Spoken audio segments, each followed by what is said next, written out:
que la fe sea ese rocío, que venga, que la palabra sea, ayer enseñaba el hermano, que la palabra es como esa lluvia, como ese rocío, ¿verdad? Que hace estar la tierra con esa humedad para que germine esa semilla, para que pueda dar ese fruto. Entonces regar la semilla que Dios nos ha puesto en nuestro espíritu con su palabra, regarla con la fe, esperar el crecimiento del cielo y que digamos, Señor, qué hermoso, porque tú me prometes que me vas a pastorear suavemente. Quiere decir que Dios está más interesado en el asunto que nosotros mismos. Y quiere decir que Él es como si fuera un parto espiritual. Yo le oraba al Señor mientras me daba la palabra y le decía, Señor, pues dime cómo se da luz espiritualmente, porque yo no sé, es primera vez que estoy dando a luz algo como tú me lo has dado y está por nacer, pero es mi primera vez y yo no conozco este nacimiento espiritual, me es desconocido. Ayer hablaba como el Señor le decía, ¿verdad?, a Nicodemo, ¿eres tú maestro de la ley y no entiendes esto? Cuando le decía que le era necesario nacer de nuevo, nacer del Espíritu, nacer de Dios. Y él enseñaba. ¿Y cuántas veces nosotros mismos que enseñamos tenemos que entender que aquí todos vamos en la escuela del crecimiento, del aprendizaje? Sí, y no es como que, yo voy a decir esto porque yo me la sé de todas. Si eso fuera, no estuviese aquí, estuviese sentada, no sé, allá en un consejo en el cielo, entre los 24 ancianos o algo así. Pero si estoy aquí en la tierra, quiere decir que hay mucho lugar para el aprendizaje, que hay mucho por aprender. ¿Cómo doy a luz espiritualmente? ¿Cómo lo hago? Porque tenemos que entender una sola base y por eso es que ahí es donde como que si nos quedamos ahí atorados un tiempo, gloria al Señor.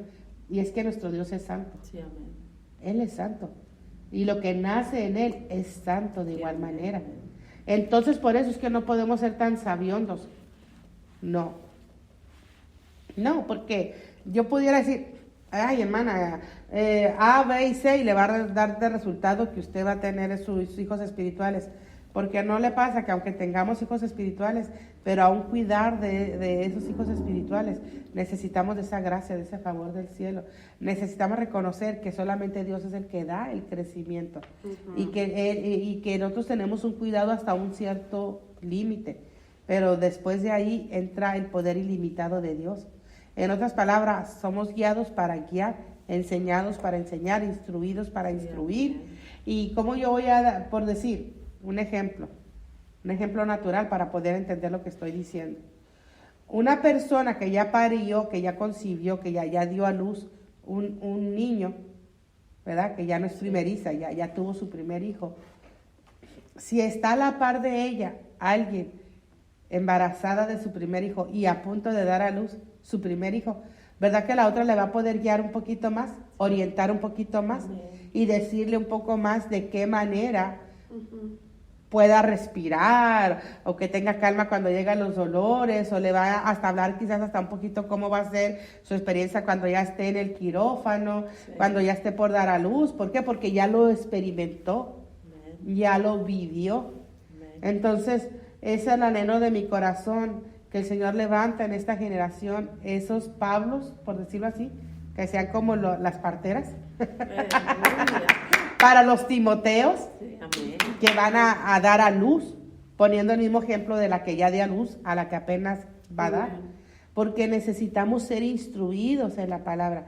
Es el anhelo de mi corazón que, como dice la palabra, las mujeres mayores enseñen a las menores, a las más jóvenes. Sí, amén. Ese es un ministerio tan descuidado y por eso vemos hogares destruidos, hogares que los hijos no son bien guiados, porque las mujeres mayores no nos tomamos el tiempo de sentarnos uno a uno, a hablar con las más jóvenes, a decirle, mira, el matrimonio no es fácil.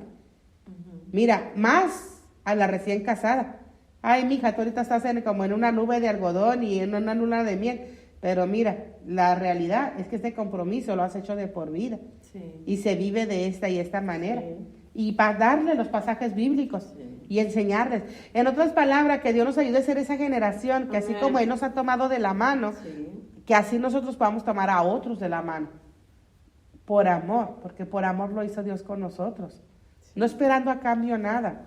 Hoy me asombra ver mucho cómo hay esta situación de 10 pasos a esto, 7 pasos para la felicidad, 5 pasos para el ayuno, 3 pasos para esto. Cuando vienes a leer todos los pasos dices, bueno, ¿y esto qué es? Porque la vida y la práctica es otra. Es otra. Pero cuando le dices a alguien, mira, yo no te puedo decir que hagas, es tu vida, pero te puedo testificar de cómo Dios hizo en mi vida.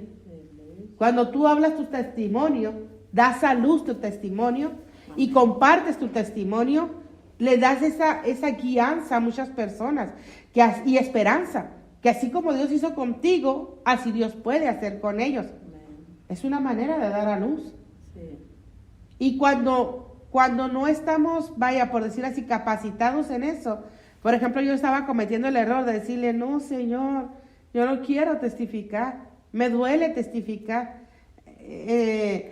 Yo no entendía por qué Dios, como si sabe que es algo que aún me es doloroso, permite que lo hable, pero aprendí que yo no voy a cuestionar a Dios, porque cuando testificaba, ese testimonio ayudaba a otras personas, eran ministradas otras vidas y se podían ver que así como Dios está obrando en mi vida, que también va a obrar en ellas. Amén. Y podía ver yo que aún en medio del dolor el Señor se puede glorificar y lo hace por amor de su nombre en las personas.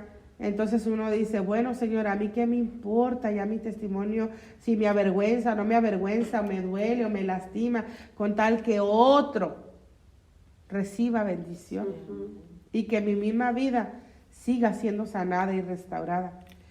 Yo creo que hay una cosa que hemos presentado como iglesia al correr de los años y como que a veces nos quisiéramos presentar como que nosotros está la solución de todo, como la varita mágica, y no es así. No. El único es el Señor. El único que en Él nos hace completos, transformados, renovados, restaurados, capacitados, equipados para toda buena obra, es el Señor. Pero todo empieza a reconocer, Señor, te necesito. Y yo no sé en su caminar, pero en mi caminar el Señor me ha enseñado que es una dependencia absoluta y continua en Él. Sí, amén. En ningún momentito, basta una menos que milésimas de segundo, con tantitito que el Señor me deja, por decirlo así, que no lo hace en su misericordia, pero que me permite pasar por lo que yo soy. Hago unos desastres que yo me mando ahí como una chivita, como un chivito atorado ahí en el zarzal, en el rebaño. ¿Qué hice?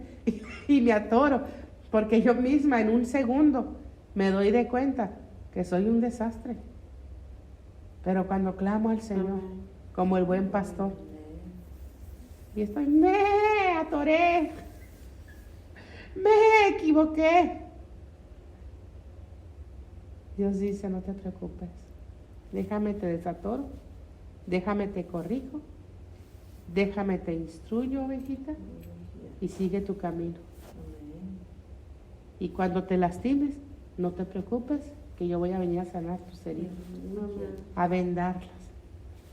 Voy a ponerte aceite para que todo aquello que te tenga en la cabeza, esas ideas que no vienen de mí, se te caigan. Para que todo aquello que tus oídos se te quieran meter ahí las moscas y no te dejen oír claramente mi voz, se vayan. Voy a ungir tu cabeza con aceite. Tu copa va a estar rebosando. Y yo le doy gracias al Señor porque todo lo que da nacimiento en Cristo es engendrado por Él mismo en nosotros. Y todo lo que nosotros tenemos que estar dispuestos a que nazca su justicia, su luz sea resplandecida en nuestros rostros y se vea, dice el Señor, como la luz de la aurora. La luz de la aurora, que no veamos ya ni andemos en tinieblas, ni andemos, no que andemos en camino de pecado, de maldad, no, pero que no andemos como en tinieblas a tientas, sin saber qué hacer, ni a dónde ir, ni cómo dirigirnos. Que al contrario, leíamos al principio, voz que clama en el desierto, ¿qué tengo que decir a voces? Dile. En otras palabras, que nosotros seamos esas voces que estemos clamando. Así dice el Señor, no profetizando en esa manera, no, sino diciendo, así declara la palabra del Señor. Sí, amén. El poder de la palabra más segura profética, la Biblia. Está bien, bien. La palabra. Sí. Cada prueba, cada lucha, cada situación que yo viví, Dios me trajo confort por su palabra, consuelo por su palabra, guianza por su palabra, dirección. Nombre usted, bálsamo, medicina, todo está en la bendita palabra del Señor. Amén. Y entonces es ella quien me enseña cómo es que debo de andar y cómo puedo estar tranquila porque sé que mi Cristo me ama. El Señor me ama. Y me ha dejado el Espíritu Santo que me instruye, que me guía a toda verdad y a toda justicia. Y me ha dado el poder de su palabra. Aleluya, amén. Para el cumplimiento de sus promesas. Amén. ¿Cómo le voy a dar nacimiento a todo lo que Dios ha dado? Ahí humillada ante el Señor. Amén. Reconociéndole en todos mis caminos. Sí, amén. Yo sé que mis veredas están siendo enderezadas por el Señor. Pero tengo que venir a humillarme, a reconocerle, y que aquí no hay superhombres y supermujeres. Lo que hay es siervos y siervas, y por cierto inútiles, que si no es nuestro Señor en su misericordia, levantando nuestra vida, si no es Dios en su misericordia, en su infinita misericordia, diciendo, mira, esto es lo que tengo para ti, yo me atoro. Pero la bendita palabra del Señor tiene cumplimiento. Tiene cumplimiento en mi vida, en la suya, en nuestros hogares, en nuestras familias, en nuestros ministerios, en la obra misma de Él. Cuando disponemos nuestros trabajos para el campo, hablándolo así, para el campo evangelístico, para la salvación de las almas, sé que el mismo respaldo, voy con aquella seguridad, con aquel paso firme, con aquella confianza en Dios, porque así como Dios hizo conmigo, sé que hará por otros. Así como tuvo misericordia de mí, sé que tendrá misericordia de por aquel que le estoy clamando. Sí, amén. Entonces, ¿en qué está mi confianza? En Él y enteramente en Él. Puesto los ojos en Jesucristo, el autor y consumador de nuestra fe. Es la palabra que el Señor me acaba para compartir. Aleluya. Gloria.